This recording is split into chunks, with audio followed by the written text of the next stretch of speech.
ಗಿಡ ಹಾಕ್ತಿವಿ, ಬಟ್ ಅದು ಬೆಳೆದು ದೊಡ್ಡದಾಗ ತನಕ ನಾವ್ ಅದನ್ನ ನೋಡ್ಕೊಳಲ್ಲ.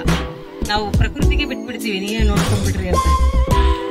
ಆದ್ರೂ ಈ ಒಂದು ಸಂದರ್ಭದಲ್ಲಿ ನಾವು ಅವನ್ನ ನೋಡ್ಕೊಳ್ಳೋದು ಒಂದು ಅವಶ್ಯಕತೆ ಇದೆ. ಯಾಕಂದ್ರೆ ನಾವು ಈ ಜನಸಂಖ್ಯೆ ಇದರಲ್ಲಿ ಆ ಗಿಡಗಳು ಬೆಳೆಯೋದು ಕಷ್ಟ ಆಗಿದೆ. ಸ್ವಲ್ಪ ನಾವು ಜಾಸ್ತಿ ಅವುಗಳು ಜಾಗನ ಆಕ್ರಮಣ ಮಾಡ್ತಿರೋದ್ರಿಂದ ಅದ್ರ ಕಡೆ ನಾವು ಹೆಚ್ಚಿನ ಗಮನ ವಹಿಸಬೇಕಾಗಿದೆ.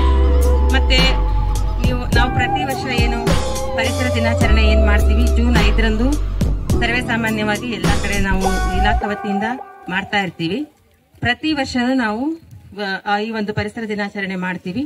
ಅದೇ ರೀತಿಯಾಗಿ ಏನು ವನ ಮಹೋತ್ಸವ ಸಪ್ತಾಹ ಅನ್ನೋದೇನಿದೆ, ಜುಲೈ 1ರಿಂದ 7 ತನಕ ನಾವು ಕೂಡ ಆಚರಣೆ ಮಾಡ್ತೀವಿ.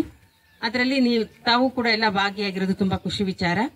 ಸೊ ಈ ಒಂದು ಏನ್ ಅವೇರ್ನೆಸ್ ಇದೆ ನಿಮಗೂ ಇರಬೇಕು, ಮತ್ತೆ ನಿಮ್ಮ ಮನೆಯವ್ರಿಗೂ ಎಲ್ಲರಿಗೂ ಹೇಳ್ಬೇಕು ಗಿಡಗಳು ಬೆಳೆಸೋದ್ರ ಬಗ್ಗೆ.